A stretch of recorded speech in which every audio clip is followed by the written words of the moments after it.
നമസ്കാരം. നമ്മുടെ നാടിൻ്റെ ഇപ്പോഴത്തെ ദുരവസ്ഥയുടെ കൃത്യമായ ഒരു ഉദാഹരണമായാണ് കൊല്ലം ജില്ലയിലെ കരുനാഗപ്പള്ളിയിൽ കഴിഞ്ഞ ദിവസം പട്ടാപ്പകൽ ഒരു കൊലപാതകം നടന്നത്. ജിം സന്തോഷ് വധക്കേസിലെ രണ്ടാം പ്രതിയായ അതിൽ ജാമ്യം ലഭിച്ച് ജാമ്യവ്യവസ്ഥയുടെ ഭാഗമായി പോലീസ് സ്റ്റേഷനിൽ പോയി ഒപ്പിട്ടിട്ട് വീട്ടിലേക്ക് സ്വന്തം കാറിൽ മടങ്ങുമ്പോൾ മറ്റൊരു കാറിൽ എത്തിയ ഒരു ഗുണ്ടാസംഘം അതുലിൻ്റെ കാറ് ഇടിച്ച് കുഴിയിൽ തെറിപ്പിച്ച് പട്ടാപ്പകൽ നാട്ടുകാർ നോക്കി നിൽക്കവേ മുഖം മൂടി പോലും വയ്ക്കാതെ വടിവാളുകൊണ്ട് കാറ് വെട്ടിപ്പൊളിച്ച് പുറത്തെടുത്ത് അതിക്രൂരമായി വെട്ടിക്കൊലപ്പെടുത്തിയത് കേരള മനസാക്ഷിയെ ഞെട്ടിച്ചു കളഞ്ഞു. ഈ കൊലപാതക സംഭവത്തിന് ഒരുപാട് സാക്ഷികളുണ്ടായിരുന്നു. പക്ഷെ ആരും അവിടെ നിൽക്കുകയോ തടസ്സപ്പെടുത്തുകയോ ചെയ്തില്ല. കാർ ഇടിച്ച് തെറിപ്പിച്ച് കൊല നടത്തുമ്പോൾ അത് ദേശീയപാതയിലൂടെ കടന്നുപോയ മറ്റു വാഹന ഉടമകളിൽ പലരും എത്തി നോക്കിയിട്ട് പോയി. ഇങ്ങനെയൊക്കെ കേരളത്തിൽ സംഭവിക്കും എന്ന് ചിന്തിക്കാൻ കഴിയാത്ത വിധത്തിലാണ് ഈ ഗുണ്ടാപ്പണി അവർ ചെയ്തത്. 8 പ്രതികളെയും പോലീസ് വിദഗ്ധമായി പിടികൂടിയെങ്കിലും കേരളത്തിൻ്റെ ഇപ്പോഴത്തെ അവസ്ഥയുടെ ഞെട്ടിക്കുന്ന ഒരു പ്രതിഫലനമാണിത്. ആർക്കും ആരെയും വെട്ടിക്കൊല്ലാം. ഏതു പട്ടാപ്പകലും ഒരു മുഖംമൂടിയുടെയും ആവശ്യമില്ല. പോലീസ് അറസ്റ്റ് ചെയ്ത് ജയിലിലടച്ചാലും തടി തപ്പാൻ പാർട്ടി ബന്ധങ്ങൾ സഹായിക്കുമെന്ന ആത്മവിശ്വാസത്തിൻ്റെ ഇരയാണ് അതുൽ. അതിലൊരു ഗുണ്ടാ നേതാവാണെന്ന് ഓർക്കണം. കേരളത്തിൽ ഗുണ്ടാ നേതാക്കൾ തമ്മിലുള്ള കലാപം പുതിയ കാര്യമല്ല. ഗുണ്ടകൾ തമ്മിൽ ഏറ്റുമുട്ടുന്നത് കേരളത്തിൽ പലയിടങ്ങളിലും പതിവായിരിക്കുന്നു. കൊച്ചിയിലെ രാത്രിയിൽ ഇത്തരം ഗുണ്ട ഏറ്റുമുട്ടലുകൾ പതിവാണ്. ഏറ്റുമുട്ടലിൽ പരിക്കേൽക്കുന്ന പലരും ഈ വിവരം ആരോടും പറയാറില്ല. എതിർ സംഘത്തിൻ്റെ ആക്രമണത്തിന് ഇരയായി എന്നത് നാണക്കേടായതുകൊണ്ട് വെട്ടേൽക്കുന്നവർ മിണ്ടാതിരിക്കുകയാണ് ചെയ്യുന്നത്. ഇത് കൊല്ലപ്പെട്ടതുകൊണ്ടും പട്ടാപ്പകൽ സംഭവിച്ചതുകൊണ്ടും നമ്മൾ അറിഞ്ഞതാണ്. CCTV ദൃശ്യങ്ങൾ ആരെയാണ് ഞെട്ടിക്കാത്തത്? എങ്ങനെയാണ് കേരളത്തിൽ ഒരാൾക്ക് ഊരുറപ്പിച്ച് ജീവിക്കാൻ കഴിയുന്നത്? ഏതൊരാളെയും ആർക്കും വളരെ അനായാസം മുഖം മൂടി പോലുമില്ലാതെ വെട്ടിനുറുക്കാവുന്ന അവസ്ഥയിലേക്ക് നാട് മാറിയിരിക്കുന്നു. കഴിഞ്ഞ 10 വർഷം കൊണ്ട് പിണറായി വിജയൻ എന്ന മുഖ്യമന്ത്രി, അദ്ദേഹത്തിൻ്റെ CPM എന്ന രാഷ്ട്രീയ പാർട്ടിയും കേരള പോലീസിനെ എത്തിച്ചിരിക്കുന്ന ദുരവസ്ഥയുടെ പ്രതീകമാണ് ഇതൊക്കെ. പോലീസിനെ നീതി ചെയ്യാൻ അനുമതിയില്ല. സകല അധികാരങ്ങളും രാഷ്ട്രീയക്കാരുടെ കൈകളിലാണ്. നിരപരാധികളെ വേട്ടയാടാനും ഗുണ്ടാസംഘങ്ങളെ രക്ഷിക്കാനുമാണ് പോലീസിൻ്റെ നിയോഗം. രാഷ്ട്രീയക്കാർക്ക് അടിമപ്പെട്ട് പോലീസ് മനസ്സോടെ ക്രിമിനലുകളുടെ സംരക്ഷകരാകുന്നു. അതേസമയം രാഷ്ട്രീയ വിമർശനം പോലും സഹിക്കാനാവാതെ എന്നെപ്പോലുള്ള മാധ്യമ പ്രവർത്തകരെ വേട്ടയാടാൻ പോലീസിൻ്റെ സമയം ചെലവഴിക്കേണ്ടി വരുന്നു. അങ്ങനെ പിണറായി കാലത്ത് കേരളത്തിലെ പോലീസിൻ്റെ വീര്യം മുഴുവൻ ചോർത്തിയെടുത്ത് ഈ നാടിൻ്റെ അവസ്ഥ ഇങ്ങനെയാക്കി മാറ്റി. ഇതിനൊപ്പം ചേർത്ത് വായിക്കേണ്ടതാണ്, കേരളത്തിലെ ചാനലുകൾ പോലീസിന് പിന്നാലെ നടന്ന് കള്ളക്കഥകൾ ഉണ്ടാക്കി അവരുടെ ആത്മവീര്യം കെടുത്തുന്നത്. പോലീസിനെ പേടിയില്ലാത്ത ജനമുണ്ടാവുന്നിടത്ത് ക്രമസമാധാന പ്രശ്നം ശക്തമാകും. 10 വർഷത്തെ സഖാക്കളുടെ ഭരണം കൊണ്ട് കേരളത്തിലെ പോലീസിനോടുള്ള പേടി സകലർക്കും നഷ്ടപ്പെട്ടിരിക്കുന്നു.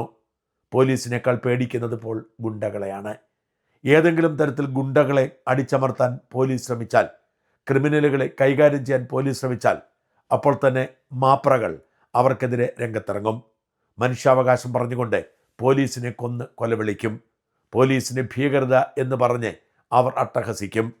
ചാനലുകളുടെ ഈ വൃത്തികെട്ട നിലപാട് തന്നെയാണ് പോലീസിന് മനോവീര്യം കെടുത്താൻ രണ്ടാമത്തെ കാരണമായി മാറിയത്. അതിൽ വധം പോലീസിൻ്റെ പിടിപ്പുകേടിൻ്റെ ഉദാഹരണമാണ് എന്ന് ചിലർ പറഞ്ഞപ്പോൾ ഒരു പോലീസുകാരൻ പൊട്ടിത്തെറിച്ചത് നിങ്ങൾ കേൾക്കുക. രഘു സാറേ നമസ്കാരം. ആ വാർത്ത വായിക്കുന്ന ആടെ ആ രോഷം കണ്ടോ? ഗുണ്ടാക്രമികൾക്ക് നടുറോഡിൽ വരെ ഇറങ്ങി ചെയ്യാനുള്ള ഇത് ആര് കൊടുത്തു എന്നൊക്കെ ചോദിക്കുന്നത്. ഒന്ന് പറഞ്ഞു കൊടുക്കും രഘു സാറേ, ആരാ കൊടുത്തതെന്ന്. യുവന്മാരൊക്കെ തന്നെ അല്ലേ ഈ ചാനലിനകത്ത് എവിടെയെങ്കിലും ഒരു സംഭവം ഉണ്ടാകുന്നുണ്ടെങ്കിൽ പോലീസിൻ്റെ അടക്കം നടത്തി സഞ്ചയനത്തെ ഇടൽ വിളമ്പുന്നത് വരെയുള്ള എല്ലാ പരിപാടി നടത്തുന്ന ടീമുകൾ അല്ലയോ? പണ്ടും ഉണ്ടായിരുന്നു IPC, CRPC, ഇപ്പം BNS, BNSS ഒക്കെ ഇപ്പോഴും ഉണ്ട്. അന്നും ഉണ്ടായിരുന്നു. പക്ഷേ അന്ന് പേടിയുണ്ടായിരുന്നു, ഇന്നതില്ല. ഇല്ലാതാക്കിയത് ആരൊക്കെയാണെന്ന് സ്വന്തമായി ഒന്ന് ചിന്തിച്ചു നോക്കിയാൽ എല്ലാവർക്കും നന്ന്. മനസ്സിലായില്ലേ? അവനവൻ്റെ ചാനലിന് റീച്ചിന് വേണ്ടി കാണിക്കുന്ന കോപ്രായങ്ങൾ അംഗബലം ഏറ്റവും കുറവുള്ള പോലീസ് സേനയുടെ നെഞ്ചത്തോട്ട് കയറുമ്പോൾ ആലോചിക്കണം. നിങ്ങൾ ഈ അടിക്കുന്ന ഓരോ ആണിയും സമൂഹത്തിൻ്റെ സുരക്ഷയ്ക്കുള്ള ആണിയാണെന്ന്. മനസ്സിലായില്ല? സമൂഹത്തിൻ്റെ സുരക്ഷയ്ക്ക് അതിനെതിരെയുള്ള ഈ പ്രതിജ്ഞാബദ്ധമായി ഓരോ പോലീസുകാരും സത്യപ്രതിജ്ഞ എടുത്ത് കയറുമ്പം അവൻ്റെ ഉള്ളിലുള്ള ഒരിതുണ്ട്, അവന് ചെയ്യാം, അവന് അക്രമം തടയുമെന്ന്. അതിനെ തല്ലിക്കെടുത്തുന്ന പരിപാടിയാണ് അവനവൻ്റെ ഓരോ ചാനലുകാരൻ്റെയും ആ റേറ്റിങ്ങിന് വേണ്ടി കാണിച്ചു കൂട്ടുന്നത്. ഞാൻ ഒന്നാമനാകണം, ഒരുത്തൻ്റെ പണി കളഞ്ഞിട്ടായാലും എനിക്ക് ഒന്നാമനാകണം എന്നുള്ള ഈ കുന്തവും പിടിച്ചുകൊണ്ട് നടക്കുന്നവന്മാരുടെ അഹങ്കാരമാണ്. ഇപ്പം എന്നിട്ട് ചാനലിൽ വന്നിരുന്ന് കോര ചോദിക്കുന്നു, ആരാണ് ഇവന്മാരെ ഇങ്ങനെ ഇറക്കി വിട്ടേന്ന്. അതിനൊക്കെ പച്ച മലയാളത്തിൽ വേറെ വാക്കുകളാണ് പറയേണ്ടത്. എനിക്ക് സംസ്കാരമുള്ളതും ഉള്ളതുകൊണ്ടും മാന്യത ഉള്ളതുകൊണ്ടും അത് അവരൊക്കെ തന്നെ ഫില്ലിങ് ദ ബ്ലാങ്ക്സ് അങ്ങ് പൂരിപ്പിച്ചാൽ മതി. ഈ പോലീസുകാരൻ പറഞ്ഞതിൽ ശരിയില്ലേ? മാധ്യമങ്ങൾ പോലീസിൻ്റെ പിന്നാലെ നടന്ന് അവരെ കൊണ്ട് പണിയെടുപ്പിക്കാതെ അവരുടെ പുറത്ത് കയറുമ്പോൾ പോലീസുകാർ പിന്നെ എന്തു ചെയ്യണം? ഡ്യൂട്ടി ചെയ്ത പോലീസുകാരനെ മാളിലിട്ട് തല്ലുന്ന ഗുണ്ടാസംഘങ്ങളാണ് ഇവിടെയുള്ളത്. എന്നിട്ടോ തല്ലുകൊണ്ട പോലീസുകാരനെ സസ്പെൻഡ് ചെയ്ത് കേസെടുത്ത് മാറ്റി നിർത്തുന്നു. ഇതൊരു വല്ലാത്ത ഗതികെട്ട അവസ്ഥയാണ്. ഈ അവസ്ഥയിൽ പോലീസിന് ആത്മവീര്യം കൊടുത്തില്ലെങ്കിൽ കേരളത്തിൻ്റെ അവസ്ഥ അതിദയനീയമാകും. ആർക്കും ആരെയും തല്ലിക്കൊല്ലാവുന്ന വൃത്തികെട്ട നാടായി ഈ കേരളം മാറും. വികാരഭരിതനായ പോലീസ് ഉദ്യോഗസ്ഥന്റെ പ്രതികരണത്തെക്കുറിച്ച് സീരിയൽ നടനായ മനോജ് പ്രതികരിച്ചത് കൂടി കേൾക്കുക. രഘു, ഒരു പോലീസ് ഓഫീസറുടെ രഘുവിന് അയച്ച വോയിസ് മെസ്സേജ് വളരെ എന്താ പറയുക, ഹൃദയഭേദകം എന്ന് തന്നെ പറയാം. അത് ഉള്ളിലുള്ളൊരു വേദന ഒരു സഹപ്രവർത്തകനോടോ സുഹൃത്തിനോടോ പറയുന്ന പോലെയുള്ള ഒരു വേദന. അത് എന്നെ സംബന്ധിച്ചിട്ട് ഞാൻ എപ്പോഴും ഈ പോലീസിനെ എപ്പോഴും ഞാൻ സപ്പോർട്ട് ചെയ്യാറുണ്ട്. കാരണം പോലീസും പട്ടാളം എന്ന് പറഞ്ഞാൽ അവർ നമ്മളുടെ കാവൽക്കാരാണ്. ശത്രു രാജ്യത്തിൽ നിന്ന് നമ്മളെ രക്ഷിക്കുന്ന പട്ടാളക്കാർ, നമ്മളുടെ ഇവിടെയുള്ള ഈ പറഞ്ഞ ക്രിമിനൽസ്, അങ്ങനെയുള്ള ദുഷ്ടശക്തികളിൽ നിന്ന് നമ്മളെ പ്രൊട്ടക്റ്റ് ചെയ്യുന്നതും പോലീസാണ്. അപ്പോൾ ചിലർ പറയും പോലീസിലും ഒരുപാട് അഴിമതികളും കാര്യങ്ങളും പോലീസുകാരിലും പോലീസ് സ്റ്റേഷനിൽ ചെല്ലുമ്പോൾ ഉണ്ടായ ദുരനുഭവങ്ങളൊക്കെ പറയും. ശരിയാണ്, എല്ലാ ഡിപ്പാർട്ട്മെൻറ്റിലും ഉണ്ട് പുഴുക്കുത്തുകൾ. പോലീസ് ഡിപ്പാർട്ട്മെൻറ്റിലുണ്ട്, നല്ലവരുമുണ്ട്, മോശം ആളുകളുമുണ്ട്.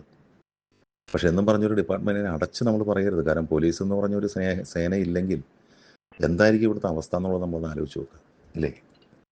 കാവൽ എന്ന് പറയുന്നത് തമിഴ്നാട്ടിൽ കാവൽ എന്നാണ് പറയുന്നത് പോലീസിന്, കാവൽ, അവർ ജീപ്പിലിരുന്ന കാവൽ. പക്ഷെ നമ്മുടെ ഇവിടെ നിയമപാലകൻ. അപ്പോൾ ഈ കഴിഞ്ഞ വർഷം ഓണാഘോഷത്തിന് തന്നെ നമ്മുടെ പറവൂർ പോലീസ് സ്റ്റേഷൻ്റെ ഓണാഘോഷം മെട്രോപൊളിറ്റൻ ക്ലബ്ബിൽ നടന്നപ്പോൾ എന്നെ അതിഥിയായിട്ട് ക്ഷണിച്ചിട്ട് ഞാൻ അവിടെ പോയിരുന്നു.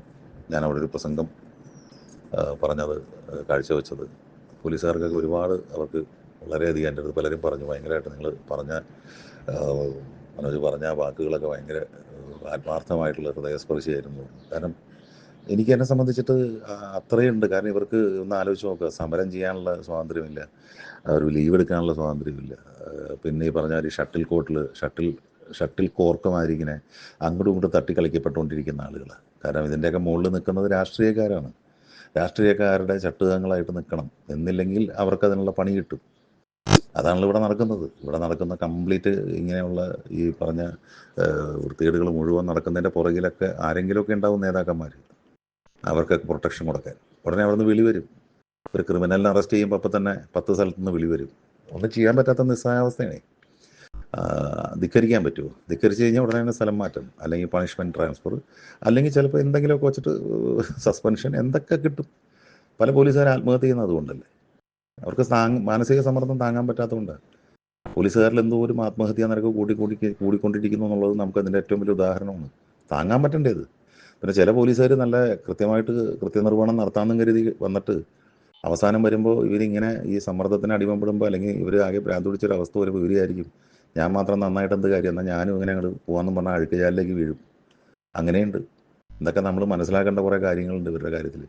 ഞാൻ ഒരുപാട് പോലീസുകാരെയൊക്കെ പരിചയപ്പെട്ടതിലൊക്കെ എനിക്ക് വളരെയധികം നല്ല പോലീസ് ഓഫീസേഴ്സായിട്ട് എനിക്ക് തോന്നിയിട്ടുണ്ട്, പെരുമാറ്റത്തിലും എല്ലാ കാര്യങ്ങളിലും ഒക്കെ. കാരണം അതൊക്കെ നമുക്കറിയാം, നല്ലവരെ അറിയാം, മോശം ആളുകളെ അറിയാം. അപ്പോൾ അതുകൊണ്ട് ഇതിൽ ഇദ്ദേഹത്തിൻ്റെ ഈ പോലീസ് സേനയിലെ വികാരമാണ് അദ്ദേഹത്തിൻ്റെ നാവിലൂടെ വന്നത്. അത് ഓരോരുത്തരും പറയാൻ ആഗ്രഹിക്കുന്ന കാര്യങ്ങളാണ്. ഇവരൊക്കെ ഇങ്ങനെ ആർക്കും പറയാൻ പറ്റില്ല. ഇവർക്ക് എന്തെങ്കിലും ഒരു സ്റ്റേറ്റ്മെൻറ്റ് നടത്താൻ പറ്റും, ഇവർക്ക് എന്തെങ്കിലും ഒരു പ്രസംഗം നടത്താൻ പറ്റും. ഇവർക്കെന്തെങ്കിലും ഇവിടെയുള്ളൊരു ഇതിനെക്കുറിച്ച് വല്ലതും മിണ്ടാൻ പറ്റുമോ? എല്ലാം മൂടി കെട്ടി ജോലി ചെയ്യേണ്ട ഒരവസ്ഥയിലുള്ള ആളുകൾ. പറഞ്ഞിട്ട് കാര്യമില്ല. ഏറ്റവും നല്ല നമ്മളിപ്പോൾ നമ്മൾ റെസ്പെക്റ്റ് ചെയ്യുന്നൊരു ഒരു ഒരു ഇതാണത് പോലീസ് സേന എന്ന് പറഞ്ഞാൽ. പോലീസ് എന്ന് പറയുമ്പോൾ എല്ലാവർക്കും ഒരു ഭയമുണ്ട്. പോലീസ് ഒരു കാക്കി വരുമ്പോഴേക്കും തന്നെ നമുക്ക് എന്ന് പറഞ്ഞുകൊണ്ട് നമ്മളിങ്ങനെ വല്ലാത്തൊരു ഇതാണ്. നമുക്ക് സുരക്ഷിതത്വമുണ്ട്, ഭയമുണ്ട്, എല്ലാം ഉണ്ട്. പക്ഷേ എന്നിരുന്നാലും അവർ അനുഭവിക്കുന്ന വേദനകൾ ആർക്കും അറിയാൻ കഴിയുന്നില്ല. അവരും മനുഷ്യരാണ്, മജ്ജയും മാംസമുള്ള കുടുംബമുള്ള മനുഷ്യരാണ്. കുടുംബ ബന്ധങ്ങളിൽ പോലും അവർക്ക് അവരുടേതായ ഒരു കർത്തവ്യങ്ങൾ ചെയ്യാൻ പോലും ഓരോ കാര്യങ്ങളിൽ ചെയ്യാൻ പോലും പറ്റാത്ത അവസ്ഥയൊക്കെ പോകുന്നവരാണ്. അപ്പോൾ അതുകൊണ്ട് ഞാനെപ്പോഴും കേരള പോലീസിനൊരു റോയൽ സല്യൂട്ട് തന്നെ എന്നും നൽകും. കാരണം പോലീസ് ഇല്ലെങ്കിൽ ഇവിടെ എന്തായിരിക്കും കാണുക? ഇവിടെ അത്രയ്ക്ക് അരാജകത്വം നിറഞ്ഞ അവസ്ഥയിലേക്ക് കേരളം പൊയ്ക്കൊണ്ടിരിക്കുക. എന്തും ചെയ്യാം എന്നുള്ള അവസ്ഥയാണ്. ഇതിൻ്റെയൊക്കെ പുറകിൽ ചുക്കാൻ പിടിക്കുന്നത് രാഷ്ട്രീയക്കാർ. എന്നിട്ട് ഈ മാധ്യമങ്ങൾക്കൊക്കെ എന്തും പറയാലോ. മാധ്യമങ്ങളുടെ ഡ്യൂട്ടി എന്തെന്നാ? Exclusive news. അവരിങ്ങനെ ഈ വള്ളംകളിയുടെ കമൻട്രി പറയുന്ന പോലെ ഇവർക്കിങ്ങനെ AC-യുടെ ഫ്ലോറിൽ ഇരുന്നുകൊണ്ട് ഇത് നോക്കിക്കൊണ്ടിരുന്ന് അങ്ങോട്ട് പറഞ്ഞാൽ പോരെ? ഇവിടെ വെയിലത്തും മഴയത്തൊക്കെ കിടന്ന് കഷ്ടപ്പെടുന്നത് പോലീസുകാരാ, പാവങ്ങൾ. അവർക്ക് എന്തും പറയാം. അവർക്ക് അതിനുള്ളൊരു ഇതുണ്ടല്ലോ. മറ്റേ സ്വാതന്ത്ര്യം മാധ്യമ സ്വാതന്ത്ര്യം കൊടുത്തുകൊണ്ട് എന്ത് തോന്നിയാസം പറയാം. അപ്പോൾ അതൊന്നും കണക്കാക്കണ്ട. അവർ പലതും പറയും. ഡ്യൂട്ടിയായിട്ട് തന്നെ ചെയ്ത് പോവുക. നമ്മൾ വിളിച്ച സഹപ്രവർത്തകനോടും പറയുക, ഇതൊക്കെ ഇതിൻ്റെ ഒരു ഭാഗമാണ്. നമ്മളെല്ലാത്തിലും ഒരു റിസ്ക്കും ടാസ്ക്കൊക്കെ ഉണ്ടല്ലോ, അത്രേ ഉള്ളൂ. അപ്പോൾ എനിക്ക് വേറൊന്നും പറയാനില്ല. നമ്മൾ പറയാറുണ്ടല്ലോ, ജയ് കിസാൻ, ജയ് ജവാൻ, ജയ് പോലീസ്. Thank you.